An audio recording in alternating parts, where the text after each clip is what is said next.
everyone. Welcome to the Gardenangelists, where we talk about flowers, veggies, and all the best dirt. I'm Dee Nash in Oklahoma. And I'm Carol Michael in Indianapolis. Hey, Carol, how's it going today? How's the weather? The weather is marvelous, Dee. It's sunny and in the high 40s. It's a beautiful day.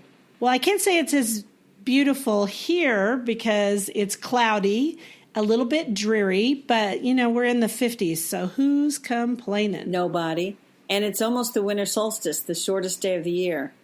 And why do gardeners like the winter solstice? Well, I got a poem to explain that. You want me to say my little poem? I didn't know we were going to have a poem. How exciting. Go ahead. It's just a little thing.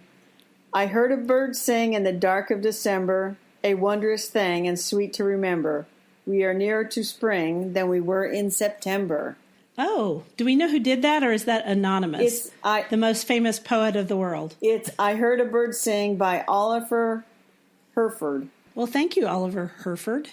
Like the cattle? Without the extra E. Got it. Okay, so we like the winter solstice because that means that all the days that come after it are longer. And before long, we can get our hands out in that great garden dirt and plant those seeds and have a great time. Exactly. I'm looking forward to it. We're going to talk about a couple more Christmas flowers today, right? Yay, I love me a Christmas flower. Well, I want to talk about the Christmas rose, Helleborus niger, which, believe it or not, can bloom outside in my garden in December in the Midwest, even if it snows. So do you pull back the snow to see the Helleborus niger?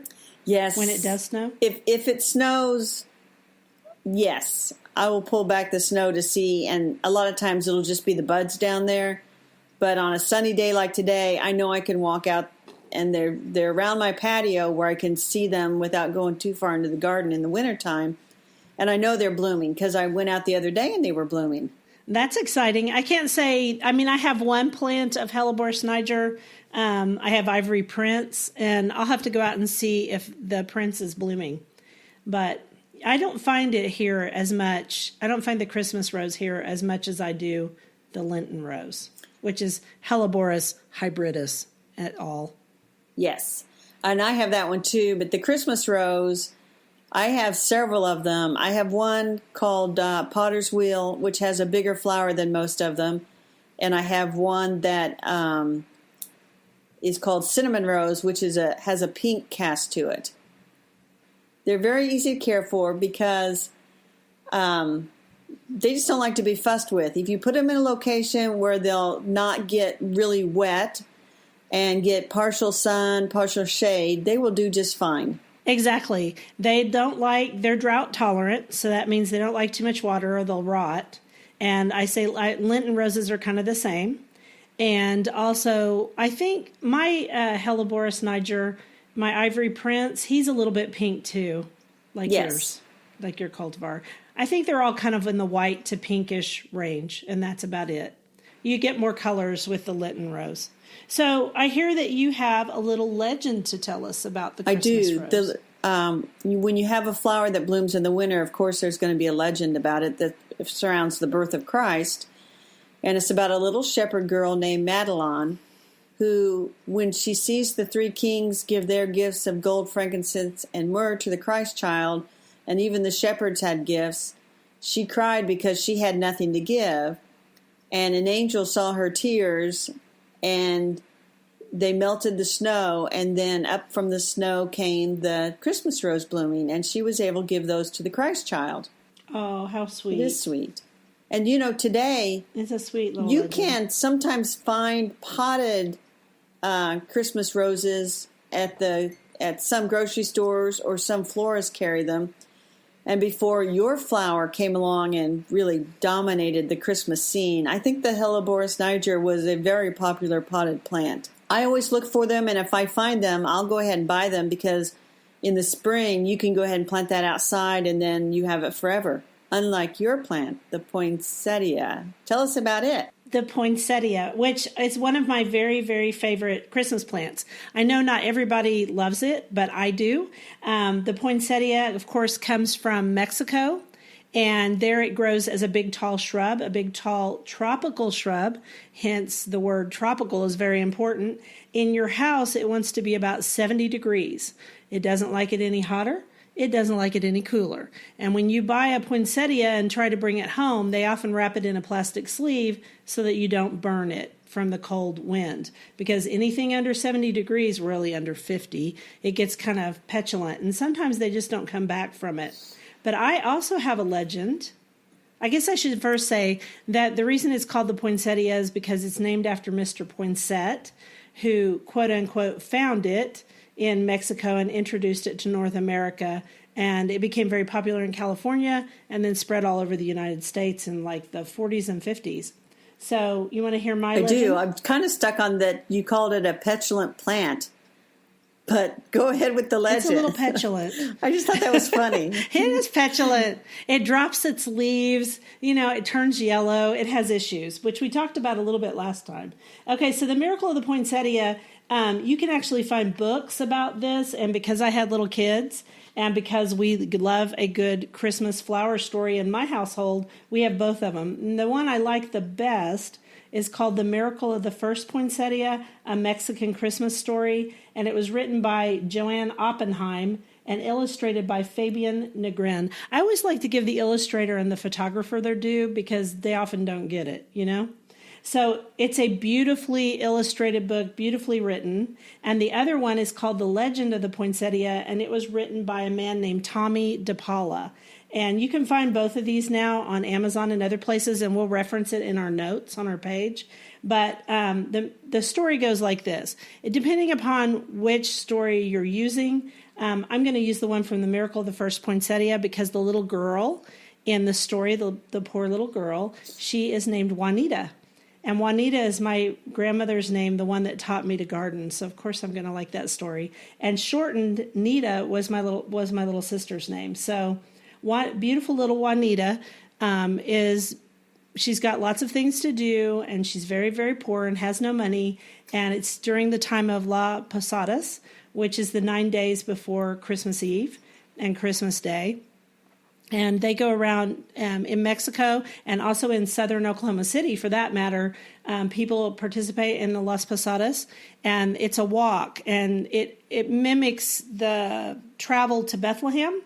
And people go along the route to different people's houses, and they ask for a room. So it's very much like the Christmas story where Mary and Joseph are trying to find a room at the inn, and they can't find one. So the last night of the Posadas, my understanding is that they ask someone, and eventually they get a room. And so they find someone who is nice, who will let them in. But that's the big culmination, because as you know, in the Catholic Church, we really celebrate Christmas big time on Christmas Eve. We also celebrate on Christmas Day, but Christmas Eve is really big.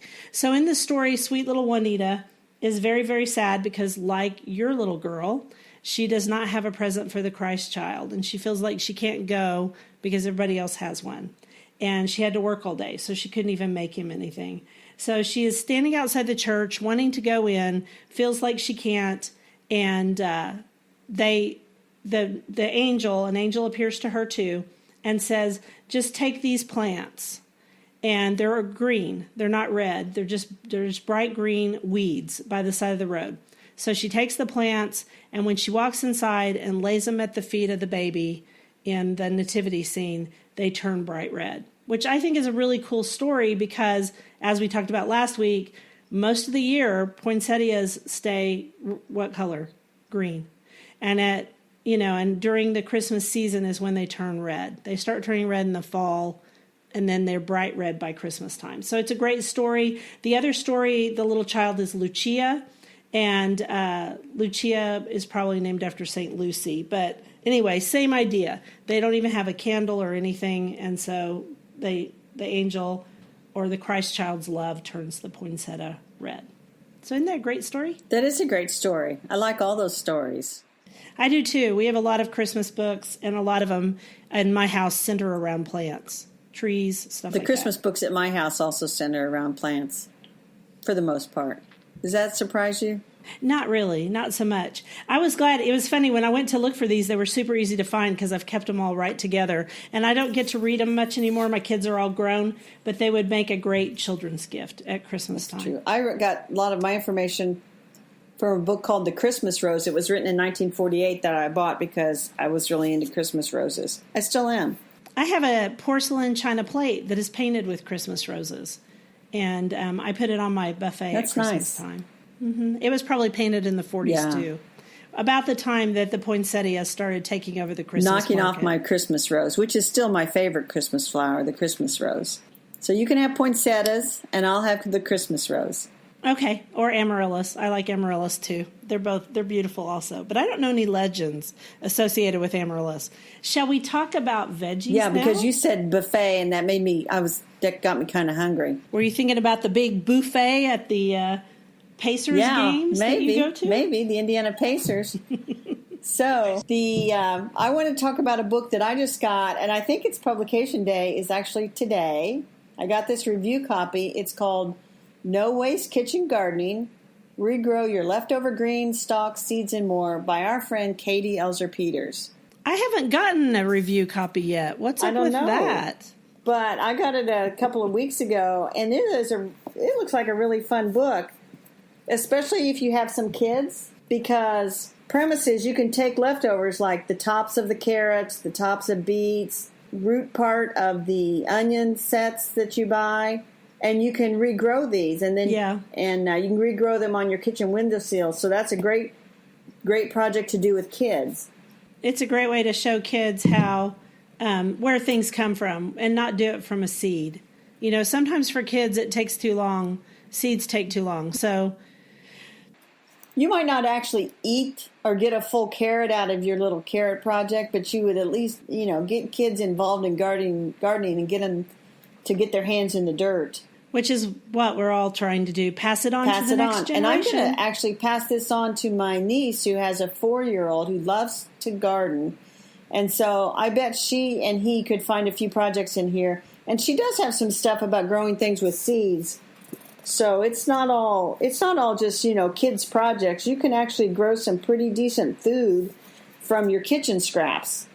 So we'll put the notes out there on this book on the notes as well. No Waste Kitchen Gardening by Katie Elzer Peters. Good job, Katie. You got a book for us. I do. I have a book for us, too. And I love this book. I got a review copy a while back, and I have talked about it in various ways. It's Nikki Jabor's Veggie Garden Remix. And so the spin on this one, because, there's a lot of veggie books out there, is that it's 224 new plants to shake up your garden and add variety, flavor, and fun. And it really, really does. It's a great book because if you're an experienced gardener, it has a lot of new varieties that you might not think of. And she goes into all different kinds of vegetables, and we all know what a great gardener Nikki is. And so she also gives you sources for all the seeds and everything else. And I have grown a lot of these different varieties, but there were some in there that I had not even grown. So that's my, we could call this the literary section of the Gardenangelists podcast because it's all about books today. I guess. We're just talking, But, we have a lot of books. Oh, we have a few. But, there's some books that you go to time and again. And I think this is one that I would go to many times to look up. Like when I decide to buy my seeds in January and February, I will probably look at Nikki's book to see if I can find something new to grow this year in my veggie garden. Right, because we could all use a little motivation to grow something different than we grow the same things year after year after year. So, yeah, that's what's great about her book. I love it, too. It's a good book. They're both good books. So, now we're going to talk a little bit about gardener's gifts because these could all be gifts for people who love gardening, right? But we are going to talk about a gift that you were going to bring up something unusual. I thought today would be fun to tell people the gift we do not want to get. I know you have something you do not want to get, and I have something I don't want to get. So I'll go first. Dee, I don't want little plastic garden fairies. You don't? No. You don't want any little plastic I don't garden need little fairies or plastic little garden fairy fairies. houses? No. They're awfully cute, but they're for little kids, I think, and they would enjoy them. But I don't need any plastic garden fairies. Well, I gotta say, I'm not too excited about having any little plastic garden fairies either. I like garden fairy drawings. I love the drawings. Yes. I'm not really much of a fairy gardener, period. I don't like little miniature plants, little miniature wheelbarrows, but I don't really like the houses either. The inside houses that you make, the doll houses. I'm not really a dollhouse person either, so I don't want all those little eyes staring back at me. Don't get me wrong. I believe in garden fairies as much as the next person. I think they're probably insulted by those little plastic figurines themselves. Probably. But, so you want to hear what I really don't want to get? I do want to hear. I hate garden gnomes. I hate them.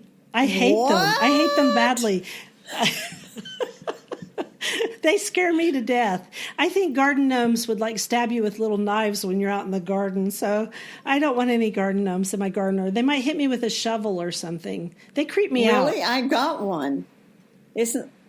Well, I'm glad. Are you not afraid of him hurting you? Well, no, I've got the garden fairies to protect me. There you go. I don't know. Maybe I don't have enough garden fairies to protect me from the gnomes, but they just creep me out. I understand that. But I do have one, and it just its kind of face is almost washed off from being outside because I never let it come inside. Maybe because I really don't want it inside the house where it could do something.